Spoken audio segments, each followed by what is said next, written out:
Hello friends, welcome है आप सभी का हमारे YouTube channel my study class में। जैसा कि साथियों पटवारी परीक्षा की तैयारी चल रही है और हम आप लोगों के अलग अलग टॉपिक से वीडियो ला रहे हैं। तो आज का जो टॉपिक है इतिहास जी के वस्तुनिष्ठ प्रश्न और ये इसका जो है चौथा पार्ट है। साथियों अगर आपने पिछला वीडियो नहीं देखा है तो आप वीडियो के डिस्क्रिप्शन में जा सकते हो, जहां से आप लोग को पिछला वीडियो का सारा लिंक भी मिल जाएगा, वहां से आप पिछला वीडियो देख सकते हो। अगर आप सारी वीडियो एक साथ देखना चाहते हो तो पटवारी भर्ती नामक जो है यहाँ पे प्लेलिस्ट बना हुआ है, आप उस प्लेलिस्ट पर चेक कर सकते हो। ठीक है साथियों, तो चलिए आज की वीडियो की शुरुआत करते हैं। तो चलिए देखते हैं आज का पहला प्रश्न है 1897 में परोपकार तथा सामाजिक कार्य जारी रखने के लिए रामकृष्ण मिशन की स्थापना किसने की। तो यहाँ पे साथियों ऑप्शन दिया है, आप ऑप्शन को जो है रोककर यहाँ पे पढ़ सकते हो। मैं डायरेक्ट यहाँ पे आंसर आपको बताने वाला हूँ। तो इसका जो राइट आंसर है वो है ऑप्शन सी, स्वामी विवेकानंद ने रामकृष्ण मिशन की स्थापना की थी। तो चलिए इसके बारे में थोड़ा सा डिटेल देख लेते हैं। यहाँ पे 1 मई 1897 को स्वामी विवेकानंद ने रामकृष्ण मिशन की स्थापना की। स्वामी विवेकानंद जो है रामकृष्ण परमहंस के परम शिष्य थे। इस मिशन की जो है स्थापना का उद्देश्य सामाजिक कार्य तथा अध्यात्म को बढ़ावा देना है। रामकृष्ण मिशन का मुख्यालय पश्चिम बंगाल के बेलूर मठ में है। 1989 में भारत सरकार द्वारा रामकृष्ण मिशन को प्रतिष्ठित गांधी शांति पुरस्कार से भी सम्मानित किया गया था। तो यह है जो है रामकृष्ण मिशन के बारे में थोड़ा सा डिटेल। चलिए दूसरा प्रश्न देखते हैं। कांग्रेस के कराची अधिवेशन में मौलिक अधिकार तथा राष्ट्रीय आर्थिक नीति पर प्रस्ताव पारित किया गया। कांग्रेस के कराची अधिवेशन की अध्यक्षता किसने की थी। तो इसका जो राइट आंसर है, कांग्रेस के जो कराची अधिवेशन की अध्यक्षता किसने की थी, तो ऑप्शन सी, सरदार वल्लभ भाई पटेल ने। तो इनके बारे में थोड़ा सा डिटेल देख लेते हैं। 29 मार्च 1931 को आयोजित किया गया कांग्रेस के अधिवेशन की अध्यक्षता सरदार वल्लभ भाई पटेल ने की थी। इस अधिवेशन में जो है मौलिक अधिकार तथा राष्ट्रीय आर्थिक नीति पर प्रस्ताव पारित किए गए थे। तो साथियों अगला प्रश्न शुरू करने से पहले आपसे एक रिक्वेस्ट है, अगर आप चैनल पर नए हो और अभी तक हमारे चैनल को सब्सक्राइब नहीं किया तो सब्सक्राइब जरूर कर लेना, बेल आइकन जरूर दबा देना, जिससे आपको आने वाली सभी वीडियो को नोटिफिकेशन बराबर मिलती रहेगी। और वीडियो पसंद आए तो लाइक जरूर करना और वीडियो को ज्यादा से ज्यादा शेयर जरूर करना। तो चलिए अगला प्रश्न देखते हैं। यहाँ पे भारतीय राष्ट्रीय कांग्रेस के लिए सेफ्टी वॉल्व का सिद्धांत किसने दिया था। तो भारतीय राष्ट्रीय कांग्रेस के लिए सेफ्टी वॉल्व का सिद्धांत किसने दिया, तो ऑप्शन बी, लाला लाजपत राय ने। ऑप्शन बी जो है इसका राइट आंसर हो जाएगा। चलिए यहाँ पे देख सकते हैं, लाला लाजपत राय ने जो है 1916 में यंग इंडिया पत्रिका सेफ्टी वॉल्व सिद्धांत का उपयोग किया और इसे लॉर्ड डफरिन के दिमाग की उपज करार दिया। तो यहाँ पे थोड़ा सा डिटेल भी देख लिए हम। अगला प्रश्न है, नीचे दिए गए विकल्पों का अवलोकन कीजिए।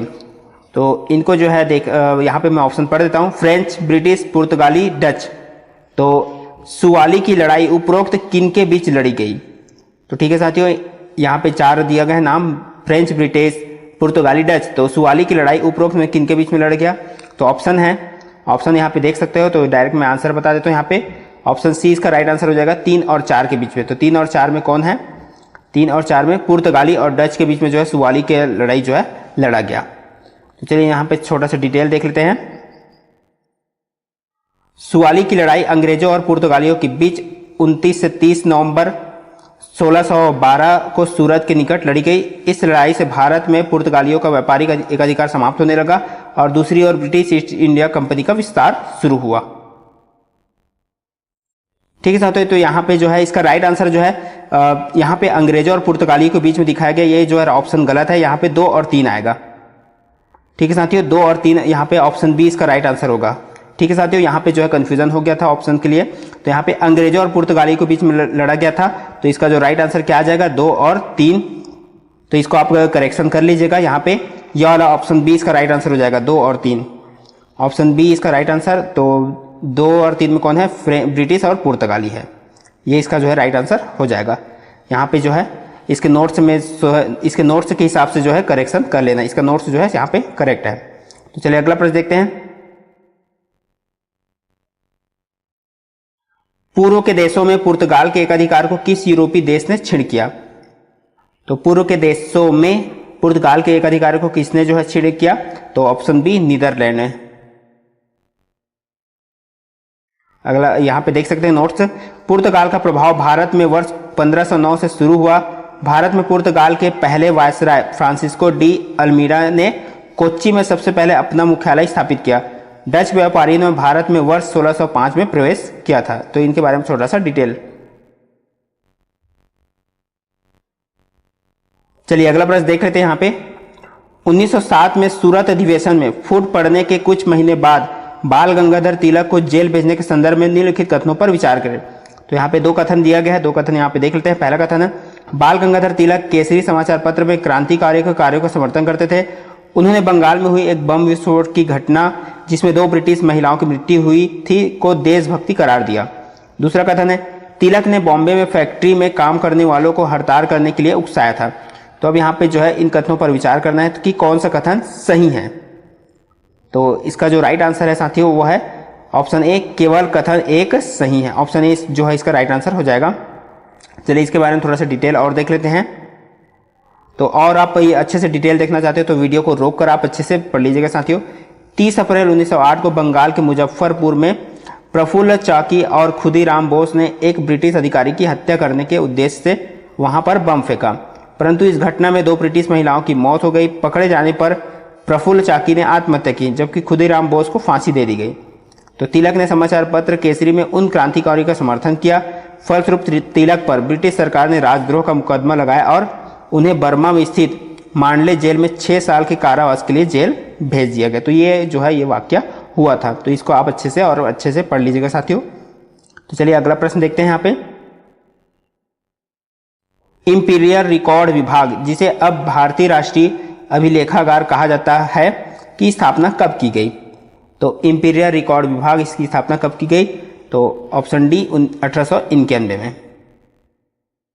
तो थोड़ा सा डिटेल इसका भी देख लेते हैं। इंपीरियल रिकॉर्ड विभाग की स्थापना 11 मार्च 1891 को कलकत्ता में की गई थी। 1911 में इसका दफ्तर कलकत्ता से दिल्ली स्थानांतरित किया गया।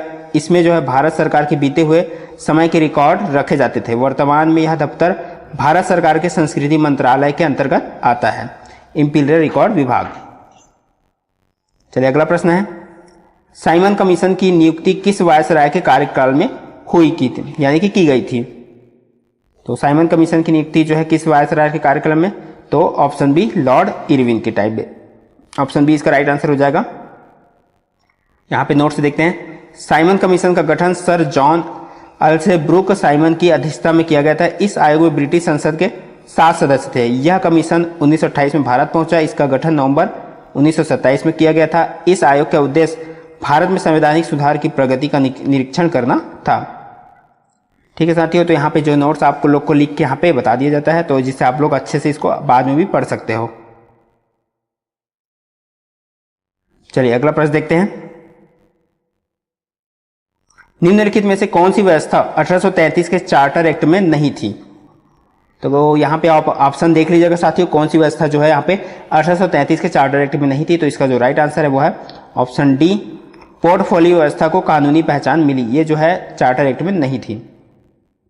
चलिए यहाँ पे थोड़ा सा डिटेल देखते हैं। चार्टर एक्ट 1833 को सेंट हेलेना एक्ट 1833 भी कहा जाता है। यह अधिनियम 28 अगस्त 1833 को पारित हुआ था। अधिनियम के द्वारा भारत में चार्टर को 20 साल की अवधि के लिए बढ़ाया गया था। तो चलिए अगला प्रश्न देखते हैं यहाँ पे। 10वां प्रश्न है, भूतपूर्व भारतीय प्रधानमंत्री इंद्र कुमार गुजराल के द्वारा प्रतिपादित किए गए गुजराल सिद्धांत में कौन सी आर्थिक बिंदु का समावेश था? तो कौन सी आर्थिक बिंदु का समावेश था इंद्र कुमार गुजराल के द्वारा प्रतिपादित गुजराल सिद्धांत में? तो ऑप्शन आप देख लीजिएगा साथियों, option A, B, C, D ये है। तो इसका जो राइट आंसर मैं आपको बता देता हूं, तो ऑप्शन डी, भारत ने अपने पड़ोसी देशों को एक पक्षी छूट देने की पेशकश की। ये जो है गुजराल सिद्धांत में नहीं था। चलिए इनका जो है डिटेल देख लेते हैं। गुजराल सिद्धांत का प्रतिपादन इंद्र कुमार गुजराल ने 1996-97 में किया थे। उस समय वे देवगौड़ा सरकार में विदेश मंत्री थे। यह 5 सूत्री सिद्धांत है जिसका उद्देश्य भारत और पड़ोसी देशों से बेहतर संबंध स्थापित करना था। चलिए अगला प्रश्न देखते हैं। द्वितीय विश्व युद्ध के दौरान राजद्रोह से इंडियन नेशनल आर्मी के 2 सिपाहियों का बचाव किसने किया था? तो किसने किया था? तो ऑप्शन बी, भूला भाई देसाई। इनके बारे में डिटेल देखते हैं। भूला भाई देसाई का जन्म 13 अक्टूबर 1870 को हुआ था। वे स्वतंत्रता सेनानी व वकील थे। अक्टूबर 1945 में उन्होंने INA के 2 सिपाहियों का बचाव राजद्रोह के आरोप से किया था। अगला प्रश्न है हमारा, कामागाटा मारू की यात्रा किस स्थान से शुरू हुई? तो कहां से? ऑप्शन डी, हांगकांग से। तो कामागाटा मारू जो है एक जापानी समुद्री जहाज था। 1914 में यह जहाज दुर्घटनाग्रस्त हुआ था। इस जहाज में 376 भारतीय सवार थे। अगला प्रश्न है, प्रसिद्ध लेखक व बुद्धिजीवी राजनारायण बसु किस नोबेल पुरस्कार विजेता से संबंधित है? तो किन से संबंधित है वो? रविन्द्रनाथ टैगोर से। ऑप्शन बी इसका जो है राइट आंसर हो जाएगा। और जो राजनारायण जो है बासु बंगाल के प्रसिद्ध लेखक व बुद्धिजीवी थे, वे गुरुदेव रविन्द्रनाथ टैगोर के शिक्षक थे। तो इस तरह से वो इनसे रिलेटेड है। अगला प्रश्न है, 27 दिसंबर 1911 को कांग्रेस के किस अधिवेशन में भारत का राष्ट्रगान पहली बार गाया गया? तो किस अधिवेशन में? तो ऑप्शन बी, कलकत्ता के अधिवेशन में। तो यहां पे देख लेते हैं, भारतीय राष्ट्रीय गान सबसे पहले 27 दिसंबर 1911 को कांग्रेस के कलकत्ता अधिवेशन में गाया गया था। इसकी रचना रविन्द्रनाथ टैगोर ने की थी। अगला प्रश्न है हमारा, हूवर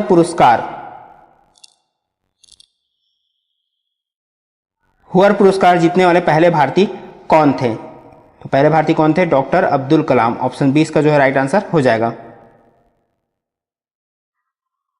तो हूवर पुरस्कार मेडल 1930 से इंजीनियरों को मानवता के प्रति योगदान के लिए जो है दिया जा रहा है। तो किनको मिला है? डॉक्टर अब्दुल कलाम को। चलिए अगला प्रश्न है, निम्नलिखित में से रामकृष्ण मिशन की स्थापना किसने की? तो ये प्रश्न जो पहले भी आ चुका है। Option A, Swami Vivekananda. चलिए अगला प्रश्न देखते हैं, निम्नलिखित में से किस वस्तु के उपयोग डच इंडोनेशिया में कपास के लिए वस्तु विनिमय के लिए करना चाहते थे? तो निम्नलिखित में किस वस्तु के उपयोग जो है डच इंडोनेशिया में कपास के लिए वस्तु विनिमय के लिए जो है करना चाहते थे? तो इसका राइट आंसर है ऑप्शन सी, मिर्च व मसाले। इंडोनेशिया के जकार्ता शहर में स्थित Jakarta history museum Dutch east India company का मुख्यालय था और बाद में वहां पर डच सरकार की स्थापना हुई है। इनका जो है थोड़ा सा डिटेल। अगला प्रश्न है, इनमें से किस समय काल में जो है भारत रत्न पुरस्कार बंद किया गया था? तो कब बंद किया गया था? 1977 से 80 के बीच में। तो भारत रत्न जो है भारत देश का सर्वोच्च नागरिक सम्मान है। इस पुरस्कार की स्थापना 1954 में की गई थी और यह पुरस्कार विभिन्न क्षेत्रों में अद्वितीय योगदान के लिए जो है दिया जाता है।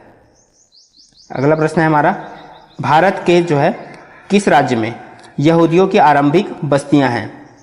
तो किस राज्य में? ऑप्शन ए, केरल में। तो यहूदी जो है सबसे पहले भारत में पहली शताब्दी में आए थे। आरंभ में उन्होंने केरल के कोच्चि में रहना शुरू किया। चलिए अगला प्रश्न देखते हैं, अलीवाल की लड़ाई किन किन के बीच में लड़ी गई थी? तो इसका जो राइट आंसर है अंग्रेजों और सिखों के बीच में। ऑप्शन सी जो है इसका राइट आंसर हो जाएगा। तो यहाँ पे थोड़ा सा डिटेल देख लेते हैं। अलीवाल की लड़ाई 28 जनवरी 1846 को अंग्रेजों और सिखों के बीच लड़ी गई थी।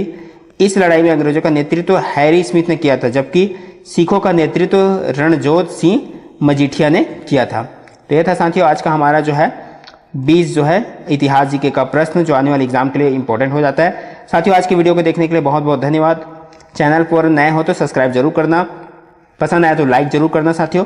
तो मिलते हैं इसी तरह और अगले वीडियो के साथ।